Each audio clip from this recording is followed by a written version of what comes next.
ప్రధానమంత్రి కానీ ముఖ్యమంత్రి కానీ సీరియస్ క్రిమినల్ ఛార్జెస్తో అరెస్ట్ అయితే 30 రోజుల పైన జైల్లో కానీ ఉన్నట్లయితే 31వ రోజే వాళ్ళ పదవులు ఊడిపోతాయి. ఇది బీజేపీ వాళ్ళు పార్లమెంట్లో ఇంట్రడ్యూస్ చేసిన 130th అమెండ్మెంట్ బిల్. సో దీన్ని ప్రతిపక్షాలు తీవ్రంగా వ్యతిరేకిస్తున్నాయి. ఒక విధంగా చూసినట్లయితే ఇది మంచి బిల్లే. అవినీతిని నిర్మూలించడానికి, మంచి నాయకుల్ని తీసుకురావడానికి ఇది ఒక ట్రెండ్ సెట్టింగ్ బిల్ అని కూడా చెప్పొచ్చు. అయితే ఏ చట్టమైనా కూడా ఆన్ పేపర్ బాగానే ఉంటుంది, ఇంప్లిమెంటేషన్లోకి వచ్చేటప్పుడే అన్ని రకాల ప్రాబ్లమ్స్ వస్తాయి. ప్రతిపక్షాల కన్సర్న్ కూడా అదే. ఇప్పుడు ముఖ్యమంత్రి అరెస్ట్ చేయడం అనేది సిబిఐ, ఈడీ ఇలాంటి సెంట్రల్ ఏజెన్సీస్ యూజువల్గా చేయగలుగుతాయి. అందరికీ తెలిసిందే సిబిఐ సెంట్రల్ గవర్నమెంట్ కంట్రోల్లో ఉంటుంది.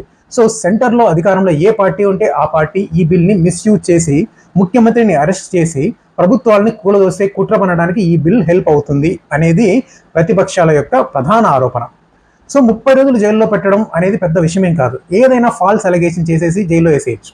అవి ప్రూవ్ అవ్వాల్సిన అవసరం కూడా లేదు. ఉదాహరణకు సెంట్రల్ గవర్నమెంట్లో ఉన్న పార్టీకి ఫలానా స్టేట్లో అధికారంలో ఉన్న ముఖ్యమంత్రి సహకరించట్లేదు అనుకుందాం. సో వాళ్ళు వేరే వేరే పార్టీలకు సంబంధించిన వాళ్ళు అనుకుందాం. అప్పుడు కేంద్రంలో అధికారంలో ఉన్న పార్టీ ఏదో ఒక కేసేసి ఏదో ఒక అబద్ధపు ఆరోపణ చేసి అరెస్ట్ చేయించవచ్చు.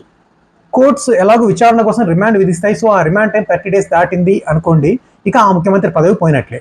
సో దీంతో రాష్ట్రాల్లో ఉన్న ప్రభుత్వాలు చాలా ఇబ్బందులు పడతాయి. అందుకే ప్రతిపక్షాలు సెంట్రల్ గవర్నమెంట్ ఈ బిల్ని మిస్యూజ్ చేసే అవకాశం చాలా ఉంది కాబట్టి ఈ బిల్ని అపోజ్ చేస్తున్నాయి.